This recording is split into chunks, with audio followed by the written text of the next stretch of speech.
पहाटेचे 4:30 वाजलेले आहेत आणि आता आम्ही निघालेलो आहोत होंडा क्रेटा गाडीने लेह लद्दाखच्या ट्रिपला. लेह लद्दाखच्या ट्रिपमध्ये आम्ही फॅमिली ट्रिप आहे ही. यात मी, माझी गृहमंत्री अर्चना आणि शेजारी मुलगी दर्शना आणि नुकताच रशियावरून आलेला माझा मुलगा आदित्य हा आमच्या बरोबर आहे.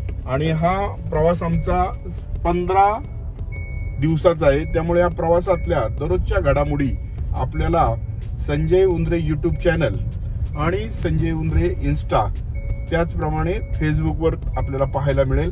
तरी माझ्या पेजला तुम्ही लाईक करा, शेअर करा आणि तुम्हाला जर पुढे लेह लद्दाख ट्रिप करायची असेल तर आम्हाला जे अनुभव आलेत त्या अनुभवावरनं तुम्ही करू शकता. वेळोवेळी आपल्याला माहिती देतच राहणार आहे. तर चला तर, गणपती बाप्पा मोरया, मंगल मूर्ती मोरया.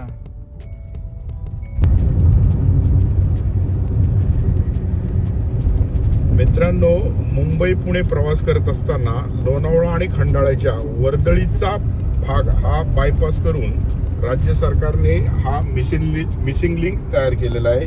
या ठिकाणी या मिसिंग लिंकमुळे आपल्याला साधारण 30 ते 40 मिनिटाचा जो प्रवासाला वेळ लागत होता तो केवळ 10 मिनिटात आपण लोणावळा आणि खंडाळा पार करून मुंबई आणि पुण्याच्या दिशेने जातो. खरंच या मिसिंग लिंकमुळं भरपूर फायदा होतोय. इंधनाची बचत होते, वेळेची देखील बचत होते. 8 किलोमीटरचा भुयारी बोगदा आणि त्यानंतर हा ब्रिज खरंच आपल्या आर्किटेक्चर आणि सिव्हिल इंजिनियर यांच्याकडून झालेली अद्भुत निर्मिती स्क्रीन आहे.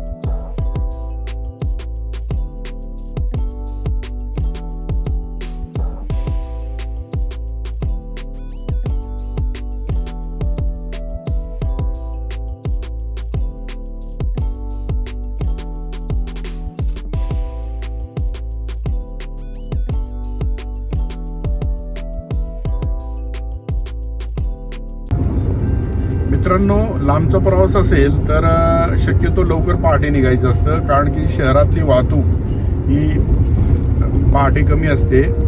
त्यामुळे आणि प्रवास हा मोठा असतो, त्यामुळे लवकरात लवकर पहाटे निघून लवकरात लवकर कसं पोहोचता येईल यावर आपलं लक्ष केंद्रित केलं पाहिजे. जर तुम्ही सकाळी लवकर निघाला तर तुम्हाला ट्रॅफिक वगैरे कमीत कमी लागेल आणि तुम्ही जास्तीत जास्त अंतर कमी वेळात क्रॉस करू शकता. लेह लद्दाखच्या या ट्रिपमध्ये जर गाडीची तयारी करायची ठरली तर ही क्रेटा गाडी आहे आणि साधारण या गाडीचे 50,000 किलोमीटर झालं होतं. मी सर्व्हिसिंग करून घेतली. त्यानंतर 4ही टायर बदलून घेतलेले आहेत, अपोलो टायर टाकलेले आहेत. एक डॅश कॅम घेतलेला आहे. डॅश कॅम यासाठी की आपण प्रवासामध्ये जात असताना आपण कुठेही पार्किंगला गाडी लावली किंवा आपल्या चालू गाडीमध्ये आपल्याला ते रेकॉर्डिंग पूर्णपणे होत असतं. त्याचप्रमाणे एक्स्ट्रा लाईट मी बसून घेतलेले आहेत, फोग लाईट. तर अशा पद्धतीने गाडीची तयारी चांगल्या पद्धतीने करून घेतली. टायर, डॅश कॅम आणि लाईट्स ह्या 3 वस्तू टाकून घेतल्या. त्यामुळं आपल्याला प्रवासामध्ये त्याची मदत निश्चित होईल.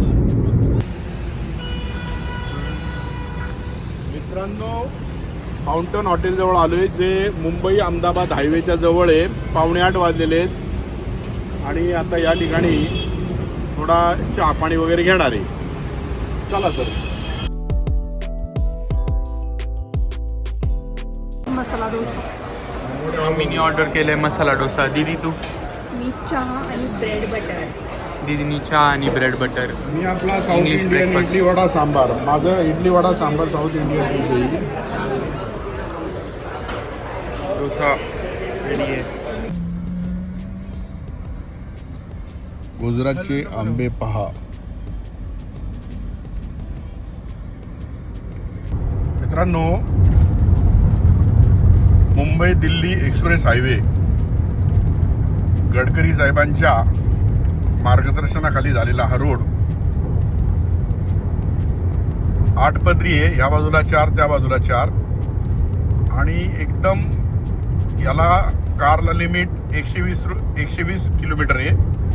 कारला 120 आणि ट्रकला 100 किलोमीटर पर तास. आदित्य गाडी चालवण्याचा मनमुराद आनंद घेत आहे.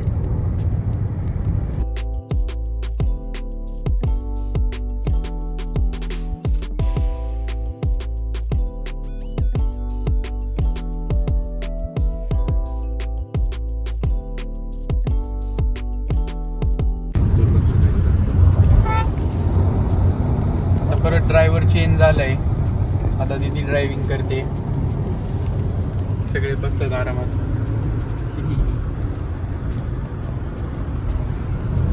कसं वाटते तुला रोडची कंडिशन? खूप छान. आपल्या महाराष्ट्रापेक्षा तर खूपच छान आहे. सेकंड टाइम चालवते मी इथे. असं नाही करायचं. गुजरात मध्ये आल्यावर गुजराती सारखं नाही वागायचं. महाराष्ट्राला नाही विसरायचं. नमस्कार.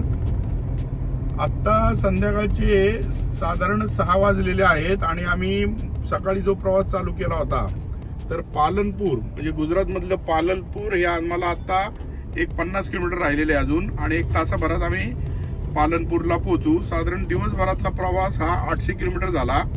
अहमदाबाद आत्ताच आम्ही क्रॉस केलं. अहमदाबादच्या पुढे 130 होतं आणि प्रवास हा तसा सुखकर झाला कारण की फक्त ट्रॅफिक जे आम्हाला मुंबईतून मुलुंड ते डहाणू वसई विरारपर्यंतच लागलं. बाकी इतर ठिकाणी हा रोड हा चांगला होता. गुजरात हायवे लागल्यानंतर तर काही अडचण नव्हती कारण की NH4 हा जो दिल्लीपर्यंत जाणारा रोड आहे त्या ठिकाणी गाडी साधारण 120 च्या स्पीडने परमिशन होती आणि 110ने आम्ही घेऊन आलो. 800 किलोमीटरमध्ये मी फक्त 150 किलोमीटर गाडी चालवली. आदित्यने आणि दर्शनाने या दोघांनी 50% चालवली. बाकी प्रवास हा उत्तम झाला. आदित्य पण सांगेल. आदित्य कसा झाला प्रवास आजचा? 1 नंबर झाला. आम्ही सकाळी पहाटे लवकर निघालो होतो पण रस्त्यामध्ये कुठे ट्रॅफिक न लागल्यामुळे खूप लवकर आता पालनपूरमध्ये पोहोचलो. रस्ता खूप चांगला असल्यामुळे आमचा प्रवास लवकर उरकला आणि छान वाटलं. काही असं दमल्यासारखं वाटत नाही. रस्ते खूप चांगले. दिल्ली तर गाडी चालवते. माझा रोल इथे पण गाडी चालवण्याचाच आहे आणि मी रस्ता चांगला आहे असं बोलणारच नाही आम्हाला कारण गाडी चालवायला आवडते. रस्ता कसलाही असू द्या. त्याच्यामुळे काही नाही. रोड ट्रिप आहे. आम्ही गाडी चालवण्यातच खूप खुश आहे. पालनपूरला आता आम्ही मुक्काम करणार आहोत. त्या ठिकाणी जेवण करून आणि मुक्काम केल्यानंतर सकाळी लवकर आम्ही 5 वाजता निघणार आहे कारण की उद्याचा मुक्काम हा आमचा अमृतसरला आहे. अमृतसर हे पालनपूर पासून 1000 किलोमीटर आहे. साधारण 16 तास दाखवतात गुगलवर. तर उद्याचा प्रवास हा अमृतसरला मुक्काम होईल आणि उद्याच्या प्रवासातील घडामोडी तर आम्ही तुम्हाला सांगणारच आहे. चला.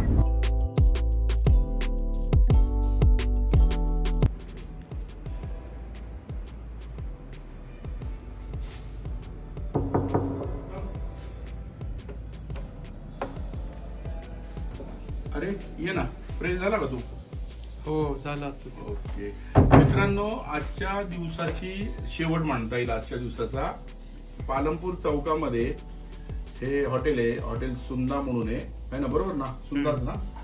चौकामध्ये हॉटेल आहे. हॉटेल एकदम चांगलं हॉटेल आहे. पालनपूर चौकामध्ये भरपूर हॉटेल आहे. जर पुण्याहून कुणाला लेह लडाखला यायचं असेल तर पुणे टू पालनपूर हे जवळजवळ 800 किलोमीटरचं अंतर आहे.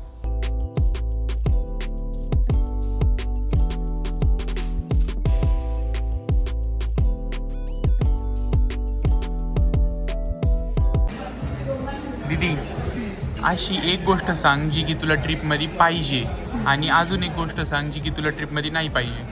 ट्रिपमध्ये आत्तापर्यंत आम्ही खूप अशा ठिकाणी गेलो जिथं स्नो असतो पण आम्ही कधी स्नोफॉल नाही पाहिला. तर मला असं वाटतं की स्नोफॉल पाहायला मिळावा आम्हाला. आणि दुसरी जे मला नाही पाहिजे ती म्हणजे इथं जी गुजरातमध्ये गरमी आहे ती नको आहे. हां मम्मी तुझं सेम क्वेश्चन. मला हे पाहिजे की कुठंच इनकन्व्हिनियन्स नको व्हायला आणि पाहिजे की सगळी ट्रिप एकदम सुखकर पार पडेल. ओके. आमच्या मम्मीला प्रिन्सेस ट्रीटमेंट पाहिजे. पप्पा तुम्हाला? मला ह्या ट्रिपमध्ये अशा ज्या आमच्या पूर्वीच्या ट्रिप झालेल्या आहेत एकदम सुखकर आनंदी तशाच पद्धतीची ही ट्रिप झाली पाहिजे. सगळ्यांनी एन्जॉय केला पाहिजे. आठवणी लक्षात राहिल्या पाहिजेत आणि जे नाही पाहिजे याच्यामध्ये तर कुणाला त्रास नाही झाला पाहिजे. हा महत्त्वाचा विषय. आपल्यामुळे त्रास नाही झाला पाहिजे. ट्रिपच्या आपल्याला पण नाही झाला पाहिजे. आणि ट्रीप सुखकर झाली पाहिजे, ही महत्त्वाची आहे. आणि आता दादा तुला काय पाहिजे ते सांग. मला ह्या ट्रिपमध्ये फक्त एक गोष्ट पाहिजे, जे की ह्या तिघांचा टाईम, कारण की मी इथं 2.5 महिने असतो, तर आता मला ह्या तिघांचा पूर्ण टाईम पाहिजे. त्याच्यामुळे मी यांना 15 दिवसांसाठी हायजॅक केले.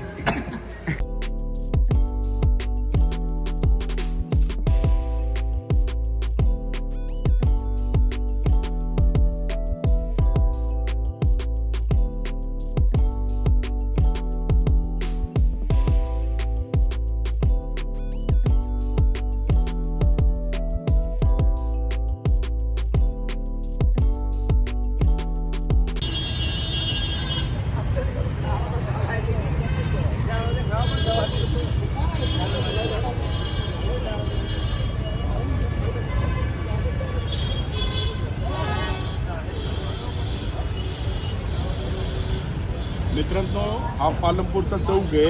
या चौकाच्या लेफ्ट साईडला गेलं की अमृतसरला रोड जातो. अमृतसर हे इथून साधारण 1000 किलोमीटर अंतरावर आहे. पुण्यापासून आल्यानंतर पहिला जो स्टॉप असतो लेह लद्दाखला, जो बायकार येतात आपल्या पुण्यातले, ते शक्यतो पालमपूरमध्ये मुक्काम करतात. पालमपूर हे जे शहर आहे ते डायमंडसाठी फेमस आहे. तिकडचे व्यापारी जे आहेत ते बेल्जियम, अमेरिका, मुंबई या ठिकाणी यांचा मोठ्या प्रमाणात व्यापार आहे. त्याचप्रमाणे इथं आशिया खंडातली एक डेअरीसुद्धा मोठी आहे आणि ऐतिहासिक पण बरंच आहे. पण या चौकात चांगली चांगली हॉटेल्स आहेत जी मुक्कामासाठी योग्य दरात पण मिळतात. तर आज आम्ही ह्या सुंदा या हॉटेलमध्ये थांबलेलं आहे. या ठिकाणी जेवण पण चांगलं उत्कृष्ट प्रतीचं होतं. तर उद्या सकाळी आम्ही 5 वाजता निघणार आहे. उद्याचा प्रवास हा आमचा 1000 किलोमीटरचा आहे आणि साधारण 16 तासाचा आहे. तर आता लवकरच जाऊन उद्याच्या प्रवासाला आम्हाला निघायचं आहे. त्यामुळे आता लवकरच आराम करणार आहोत.